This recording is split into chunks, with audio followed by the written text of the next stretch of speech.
Hola, hola, hola, ¿cómo están? Feliz y bendecido domingo. ¿Cómo andan? Bueno, hoy, aparte del domingazo, tenía ganas de compartir un ratito de esta nueva lectura que estoy haciendo, que es La vida popular de San Francisco de Asís. Comencé la semana pasada, leí 3 capítulos con muchas ganas de continuar, pero bueno, leí 3 en un día y ahora paso un ratitín para leerle 1 o 2 capítulos más, ya que a la 1 tenemos el domingazo con mi coequiper Sandy Ro, que los domingos estamos leyendo el Quinto Acuerdo.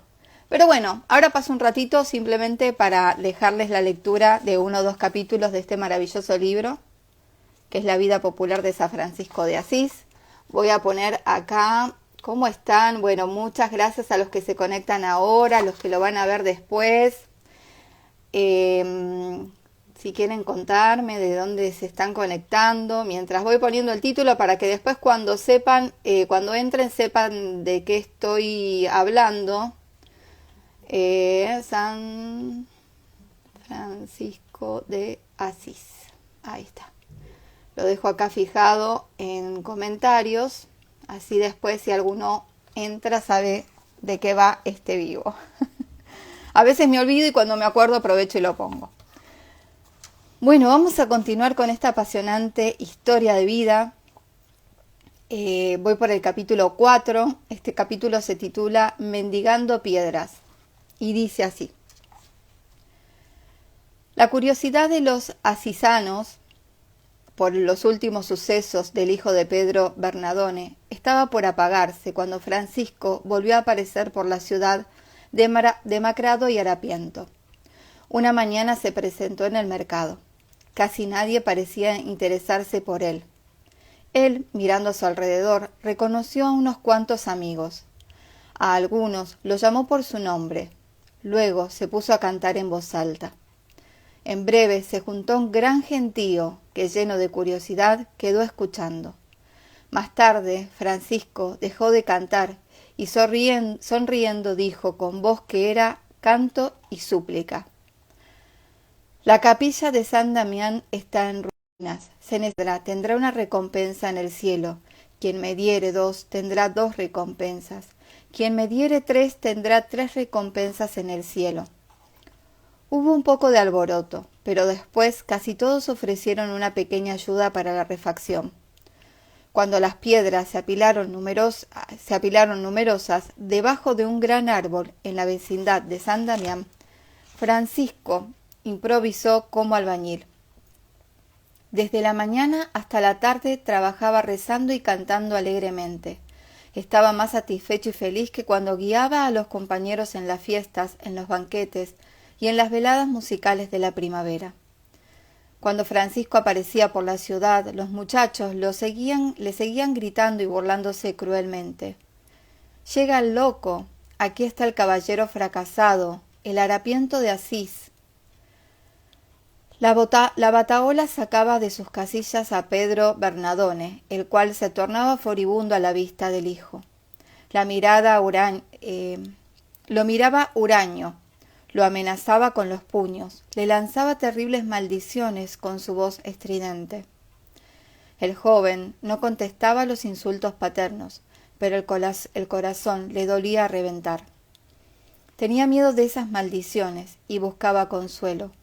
Por eso un día le dijo a un mendigo que había venido a curiosear a San Damián: «¿No quisieras acompañarme cuando voy a Asís? Yo te daré una parte de las limosnas si tú me bendices cuando mi padre me maldice». El pacto fue fácilmente estipulado. San Francisco tuvo varios hermanos, pero la historia solo nos recuerda el nombre de Ángel, que probablemente era el segundo hijo de Pedro Bernardone. En su carácter él manifestaba más la rudeza del padre que la gracia de Pica. No tuvo comprensión ni benevolencia hacia el hermano mayor, hecho pobre por Cristo. Un domingo de invierno se hallaron juntos para asistir a misa. Un frío intenso se desprendía de las piedras de la iglesia. Francisco tiritaba bajo la raída túnica. Ángel lo notó y dijo al compañero vecino con sorna: «Pregunta a mi hermano si me vende un poquito de su sudor». «¿Mi sudor?», contesta Francisco, que había entendido el sarcasmo del hermano. «Oh, no, no puedo. Está todo vendido a alto precio, pertenece todo a Dios, mi señor». Después de San Damián, Francisco restauró otras capillas, entre ellas Santa María de los Ángeles. Esta capilla, llamada Porciúncula, por la pequeña, se levantaba en la planicie de Asís, entre un tupido monte de hayas, que en invierno la protegían de los vientos y en verano del calor del sol. Francisco se detenía gustoso a meditar. Orando en ese lugar, le parecía rivalizar con los ángeles que, según la leyenda, habían sido escuchados a menudo cantar himnos de alabanza a la Virgen. El 24 de febrero de 1208, bajando de San Damián a Santa María de los Ángeles para asistir a misa, Francisco pensaba dentro de sí: ¿acaso pasaré mi vida restaurando iglesias? ¿Es solo eso lo que me pide el Señor? ¿No será demasiado poco? Ese día se celebraba la festividad del apóstol San Matías.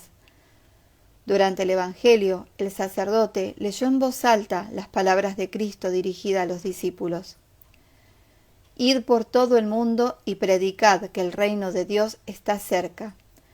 No llevéis con vosotros ni oro, ni plata, ni alforjas, ni zapatos, ni báculo». Francisco entendió como dirigidas a sí mismo esas palabras.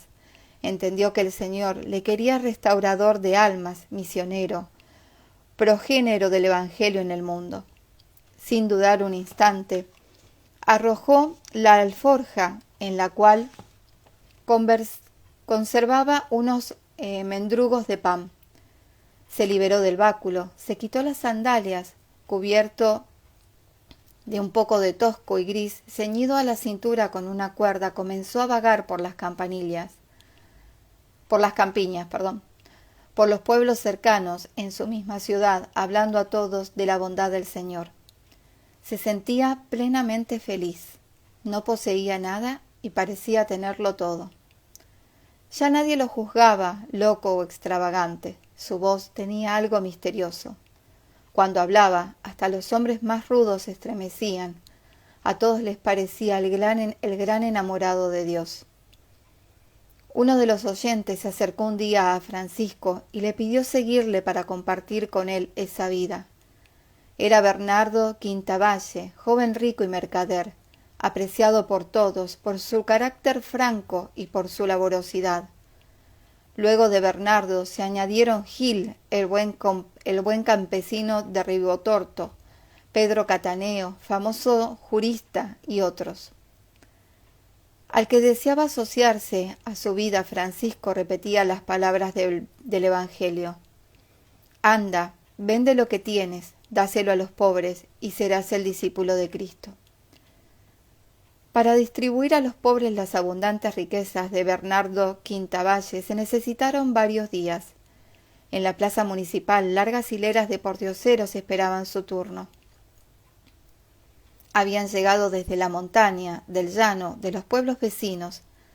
Para todos había una bolsa de monedas, una sonrisa, una palabra fraternal. Francisco ayudaba a Bernardo en la distribución de las limosnas. Don Silvestre, un cura de Asís famoso por su tacañería, juzgó con despilfarro esa generosidad para con los pobres, y con arrogancia dijo: «Fray Francisco, veo que te has vuelto rico. ¿Por qué no me pagas las piedras que te di para la refacción de San Damián?» «Toma», contestó el santo, dándole un abundante puñado de monedas. «¿Te bastan?» «No, son pocas. Aquí las tienes, toma cuantas quieres». El cura volvió a su casa para encerrar la plata en el cofre. Estaba satisfecho, había aumentado su riqueza sin fatiga. Sin embargo, esa alegría duró poco. Silvestre ya no podía dormir más. Después de algún tiempo, también él distribuyó sus riquezas a los pobres, para hacerse discípulo de Francisco. Capítulo 5. Las primeras florecillas. Francisco y el pequeño grupo de compañeros pasaban los días en la oración y en el trabajo. Ayudaban a los campesinos en las faenas de los campos, servían a los enfermos en los leprosarios. A todos hablaban de Cristo y de su amor por los hombres. No tenían ninguna preocupación por el sustento, vivían de lo que espontáneamente se les daba como compensación del trabajo o como limosna. En una cosa todos estaban de acuerdo y decididos, en no aceptar plata por ningún motivo, o más bien, en no tocarla en absoluto. El pueblo los llamaba los penitentes de Asís. A Francisco no le agradaba semejante denominación porque falseaba el ideal de su vida simple y gozosa. Nos llamaremos hermanos menores, dijo un día, después de haber pensado mucho. Hermanos menores, frailes menores. El nombre expresaba bien el programa de vida que Francisco quería para sí y sus compañeros. Ser los menores, los últimos de la sociedad, es decir, ser sencillos, pobres, al servicio de todos, sin pretensiones. La población de Asís en ese tiempo estaba dividida entre mayores y menores. Al primer grupo pertenecían los poderosos y los señores, encerrados en un mundo vacío y sofisticado. El segundo grupo comprendía a los artesanos, los campesinos, los pobres de toda especie. Los discípulos de Francisco debían compartir la condición de estos últimos para seguir el ejemplo de Cristo, quien vivió pobre y humilde. En Ribotorto, localidad cercana a Santa María de los Ángeles, había un tugurio abandonado donde el mal tiempo y en las noches de verano se refugiaban caminantes y mendigos. Los frailes menores lo eligieron como morada. Allí se juntaban todas las tardes después del trabajo del día, oraban juntos, consumían en común la comida de los pobres, se acostaban sobre el suelo desnudo. El refugio era angosto, escuálido, desprovisto de todo. Francisco había escrito el nombre de los frailes sobre los travesaños del cielo raso para indicar el espacio que cada uno debía ocupar para descansar. Cada uno le había tocado un lugarcito tan pequeño que ni un niño hubiera podido tenderse cómodamente. Las estrecheces de Ribotorto eran extremas, sin embargo. Los penitentes de Asís se sentían tan a sus anchas como un palacio real, el palacio real de la dama pobreza. Y si la escasez y penuria apretaban los cuerpos, en las almas abundaban la alegría, la paz y el amor. Apenas el grupito de frailes menores alcanzó el número de 12, como los apóstoles de Cristo. Francisco se puso con ellos en camino hacia Roma, para someter al sumo pontífice la regla que escribió para sus frailes. El papa se llamaba Inocencio III, hombre de gran doctrina y piedad, de carácter enérgico y volitivo. La Iglesia de Cristo atravesaba tiempos difíciles. Los musulmanes desde el Oriente presionaban contra las naciones católicas. En Europa arreciaban los embates heréticos. Muchos laicos y sacerdotes tomaban la actitud de reformadores de costumbres, pero bajo el disfraz de la piedad escondían el veneno del error. Cuando el pontífice escuchó las peticiones de los frailes menores, quedó perplejo. ¿No se trata acaso de uno de los muchos movimientos heréticos? La regla que se me propone para su aprobación parece demasiado dura. Vivir sin poseer nada es una linda palabra, pero después... Por ahora reciban mi bendición y váyanse, les dijo a Francisco y compañeros. He de reflexionar largamente sobre lo que ustedes me piden. Recen mucho para que pueda conocer la voluntad de Dios. Llegada la noche, el Papa fue a descansar, pero su sueño no fue nada tranquilo. La basílica de San Juan de Letrán parecía bambolearse toda, agrietarse y caer en ruinas. Mientras se sentía aterrorizado por la inquietante visión, vio acercarse a un hombre pobre vestido, el cual con sus hombros parecía sostener la iglesia que se desmoronaba. con ese gesto, como por milagro, todo quedó tranquilo. Inocencio III reconoció a Francisco en el pobre. Comprendió entonces el significado del sueño. Dios servía de los frailes menores para sostener y defender a la Iglesia de Cristo, combatida por los herejes y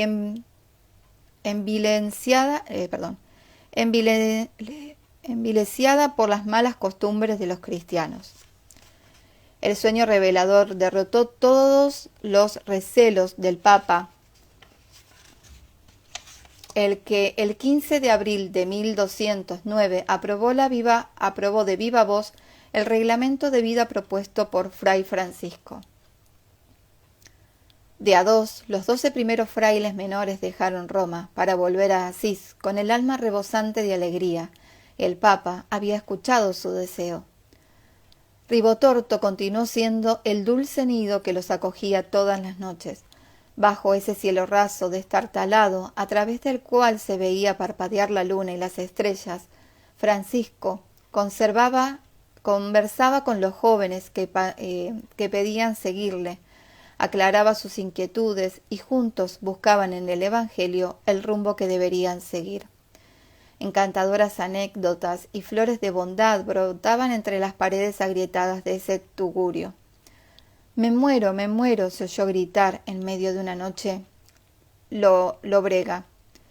¿Quién es? Dijo Francisco, que aún velaba en oración. Me muero de hambre, contestó una voz llorona desde el fondo del tugurio. Un joven fraile, empujado por un ardor excesivo, había ayunado más de lo prudente. El santo despertó a todos los frailes e hizo servir pan y legumbres. Les ordenó sobre una piedra y exhortó al joven a comer. Y para que el fraile no se avergonzare de tomar el alimento, solo Francisco comenzó a comer primero. Para los hermanos enfermos, el pobrecito tenía atenciones maternales. Para que pronto se curaran, personalmente limosnaba carne y remedios. Fray Silvestre cayó enfermo del estómago. Francisco pensó: si comiera unos racimos en ayunas, Fraile Silvestre se sentiría mejor, hasta se compondría. Y de madrugada despertó al enfermo. Lo llevó al viñedo cercano, arrancó 2 hermosos racimos todavía frescos de rocío, y dándole uno a uno, le dijo: toma y come, la uva te hará bien. Para alentarlo, el santo comenzó enseguida a desprender y a comer los granos de la uva, que le colmaba las manos. En Ribotorto, los frailes rivalizaban entre sí en la oración y el trabajo. Francisco moderaba el entusiasmo indiscreto, pero animaba a los indolentes, y era muy severo con los que no cumplían el propio deber. Había notado que un joven, recién entrado en el convento, era todo un holgazán. Ni oraba ni trabajaba. Un día, cuando lo vio acercarse a la mesa antes que los demás, le dijo secamente: sigue tu camino, fraile Mosca. En la casa del Señor quien no trabaja no tiene derecho a comer.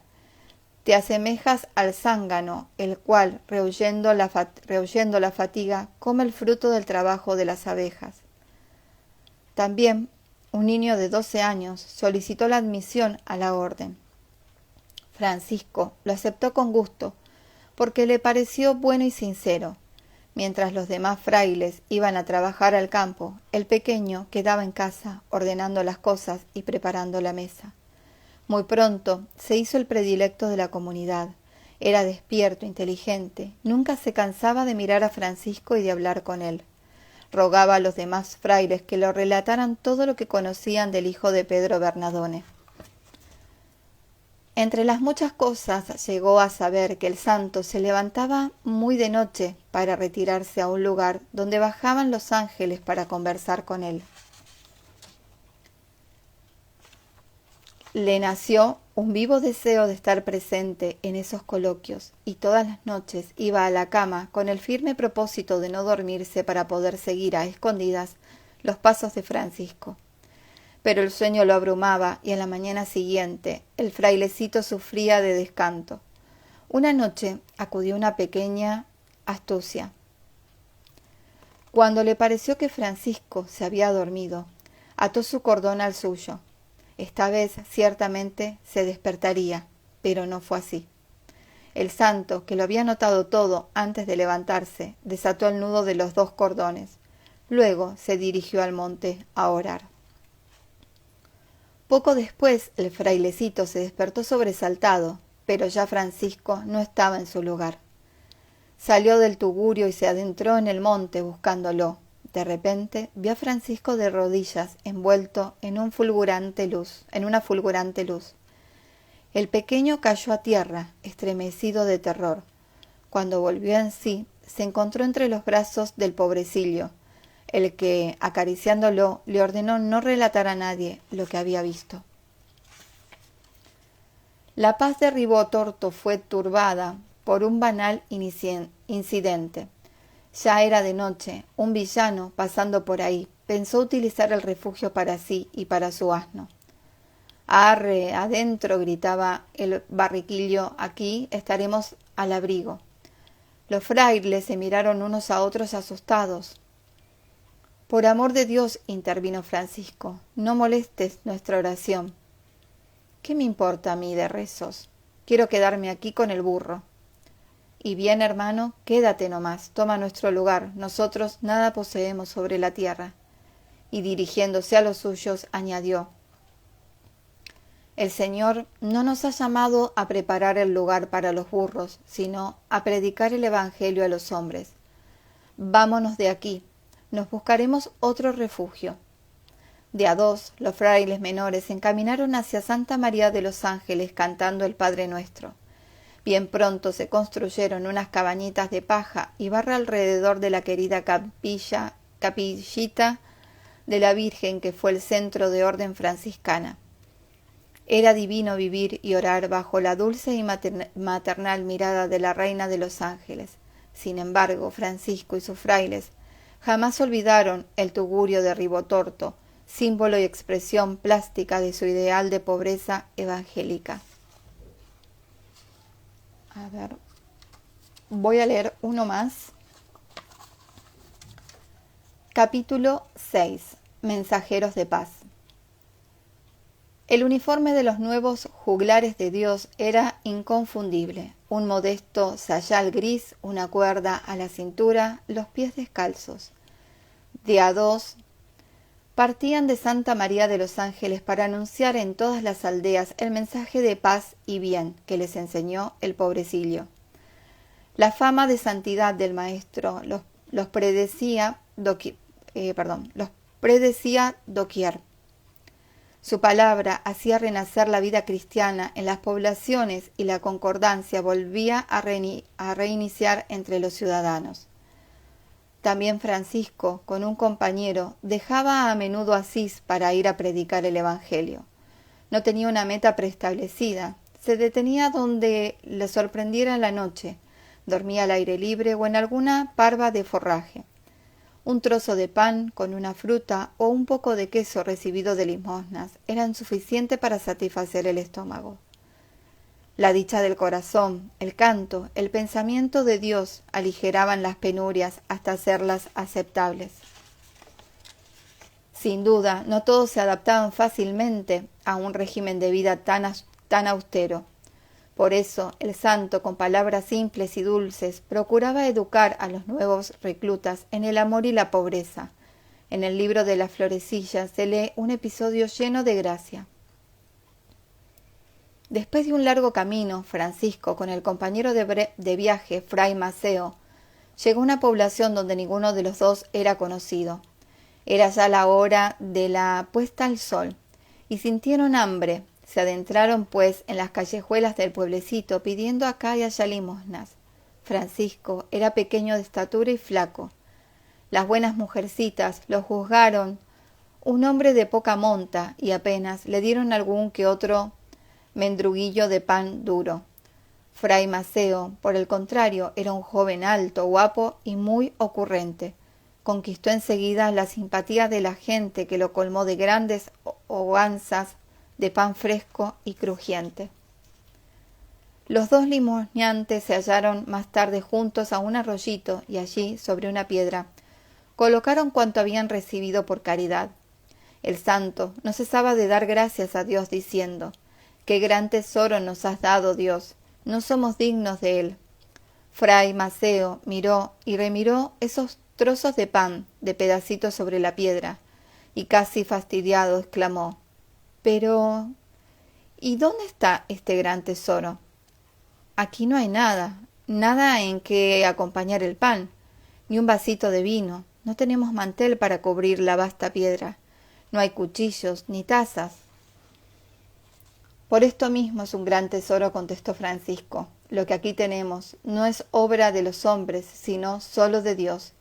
Mira qué piedra amplia y robusta, mira qué límpidas son las aguas del arroyo. Escucha cómo su agradable murmullo llena los aires, eleva al cielo la mirada. Ya se asoman las primeras estrellas. ¿Ves bien? La providencia todo lo ha preparado para nosotros». A menudo, donde llegaba Francisco, florecían maravillas y milagros. Parecía que Jesús hubiera vuelto a la tierra. De Arezzo, el santo se dirigió un día hacia Siena.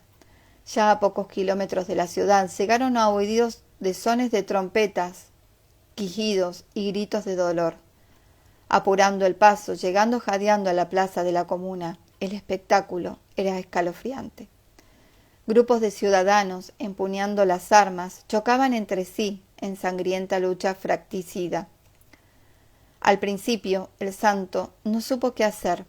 Luego, iluminado desde arriba, se arrojó en medio de la refriega, alargó los brazos como Cristo en la cruz y con todo el aliento que tenía en su pecho gritó repetidamente: «Paz, hermanos, paz en nombre de Dios».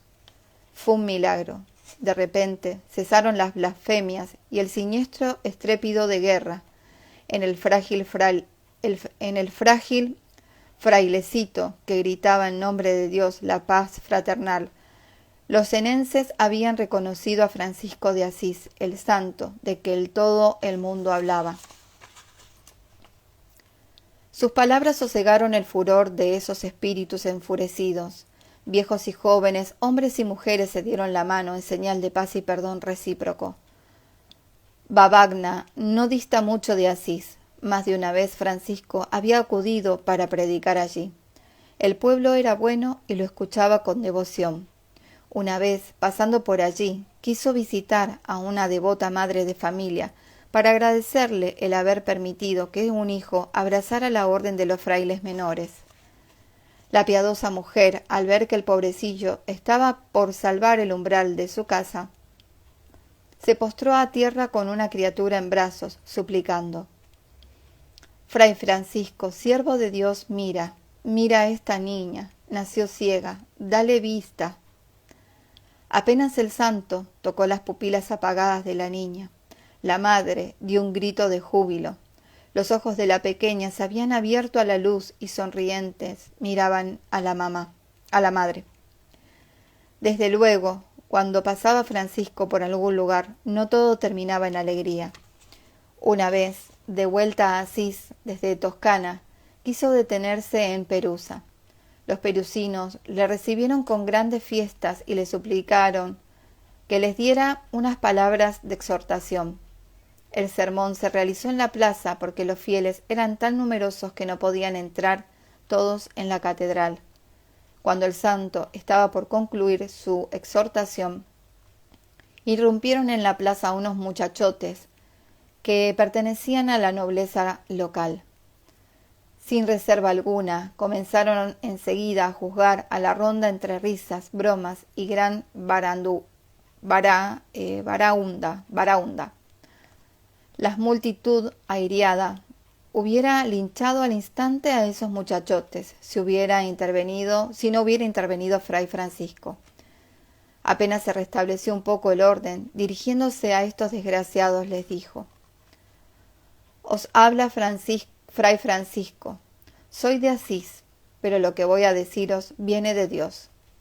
Vosotros sois jóvenes y poderosos, pero tenéis que aprovechar los dones del Señor. Prestad atención, Dios premia el bien y castiga el mal. No os encerréis en vuestro orgullo. respetad y amad a todos, ricos y pobres, amigos y enemigos. Si no cambiáis de vida, la mano de Dios bajará sobre vosotros, y será bien severa.